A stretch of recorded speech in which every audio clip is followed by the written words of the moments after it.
नमस्कार, मेरा नाम हिमांशु धवन और आज इस वीडियो में बेसिक कंसेप्ट के ऊपर बात करेंगे जिससे आपकी स्पर्म काउंट बढ़ सके। बेसिकली क्या होता है, पेशेंट के पास अगर रिपोर्ट नील की आई है तो वो बहुत सारे डॉक्टर्स से कंसल्ट करता है और बहुत सारे डॉक्टर्स की अलग अलग कंसल्टेशन के बाद उसको ये रियलाइज़ होता है कि ये क्योरेबल है ही नहीं, क्योंकि most of the doctor nil sperm count को रेफ़र कर देते हैं कि आप आईवीएफ करवा लो, माइक्रो टेसा करवा लो या टेसा करवा लो। ये सारी चीज़ वो बोल देते हैं और उससे थोड़ा सा पेशेंट को ऐसा लगता है कि शायद मेरे पास और कोई होप नहीं है, मेरे को एक माइक्रो टेसा करवाना ही पड़ेगा या फिर उसको अपने स्पर्म डोनर यूज़ करने पड़ेंगे। तो अगर आप ऐसी कंसल्टेशन ले चुके हो तो एक बारी आप कुछ रिपोर्ट्स मैं आपके सामने रख रहा हूँ, उन रिपोर्ट्स को गो थ्रू कर लो। जो पेशेंट नील स्पर्म काउंट के थे उनको रिकवरी मिली है, वो कुछ रिपोर्ट्स हैं बिफोर आफ्टर की। आप एक बारी इनको गो थ्रू कर लो, चाहे आप इस वीडियो को पॉज करके भी चेक कर सकते हो रिपोर्ट्स को।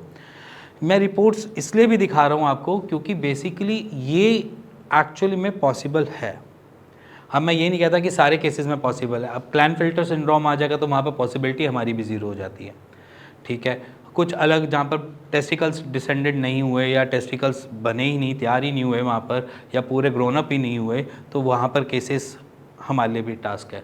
बट कुछ केसेस ऐसे होते हैं जहाँ पर हम कहते हैं कि वहाँ पर रिकवरी मिल जाती है मोस्ट ऑफ द पेशेंट को, जहाँ पर ऑब्स्ट्रक्शन है, जैसे कि केसेस ऑब्स्ट्रक्शन आपका आ रहा है या कोई ऐसी दिक्कत आ रही है, वहाँ के केसेस, या कभी कभार हम देखते हैं कि ट्यूबुलर एक्टीशिया का केस है, वहाँ के केसेस।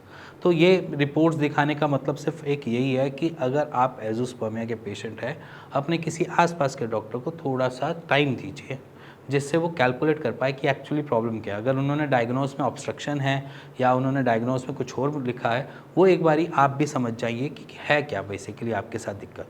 क्योंकि एज़ोस्पर्मिया के पेशेंट को एक ही चीज़ रियलाइज़ होती है कि उसके शुक्राणु बन ही नहीं रहे। उसमें भी अलग अलग कैटेगरी आ जाती है कि आपके किस वजह से नहीं बन रहे, स्पर्मेटोजेनेसिस से नहीं बन रहा या मैचुरेशन अरेस्ट लास्ट स्टेज पे है। ये बहुत अलग अलग चीज़ें होती हैं। तो एक बारी अगर आप एज़ोस्पर्मिया के पेशेंट हो या नील स्पर्म काउंट के पेशेंट हो तो गो थ्रू जरूर कीजिए अपने ट्रीटमेंट पे और समझने की कोशिश कीजिए कि है क्या रीज़न। अगर वो ऑब्स्ट्रक्शन का केस है तो ऑब्स्ट्रक्शन के केसेस के लिए आपके पास इतने सारे चीज़ें हैं जहाँ पर आप आराम से ट्रीटमेंट लेकर अपना स्पर्म काउंट ला सकते हैं दोबारा। जैसे कि नॉर्मल है कि होम्योपैथ में भी बहुत सारी मेडिसिन हैं, आयुर्वेद में भी बहुत सारी मेडिसिन हैं जो ऑब्स्ट्रक्शन को खोलने का काम करती हैं।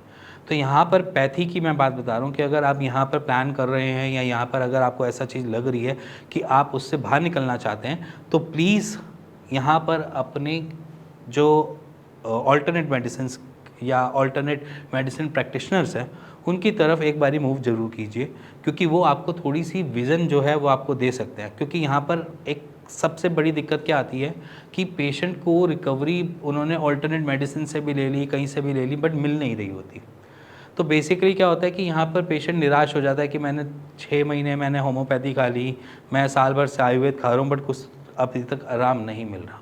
तो आपको यहाँ पर भी सेम वही सिनेरियो फॉलो करना होता है जैसे कि हम एलोपैथी डॉक्टर के से फॉलो करते हैं कि आपने एक डॉक्टर को कंसल्ट किया तो एक बारी दूसरे डॉक्टर को भी कंसल्ट कर लिया। वैसे ही अगर आप एक आयुर्वेद फिजिशियन से कंसल्ट कर रहे हैं या होम्योपैथ फिजिशियन से कंसल्ट कर रहे हैं तो आप किसी एक डॉक्टर और को भी कंसल्ट कर सकते हैं, क्योंकि आपके पास रिपोर्ट्स है, क्या पता उनकी चीज़ें अलग तरीके से सोच विचार करके या उनको अलग थ्योरी मिल जाए उसमें, जिससे वो एक सटीक ट्रीटमेंट देने के बाद आपको जो एज़ोस्पर्मिया नील स्पर्म काउंट है उसमें कुछ स्पर्म काउंट की वृद्धि ला सके। मैं इसलिए बता रहा हूँ क्योंकि आपने बहुत जगह कंसल्टेशन ले ली है और कंसल्टेशन के बाद आपके पास एक एंड रिजल्ट निकलता है, वो है कि आईवीएफ करवा लो।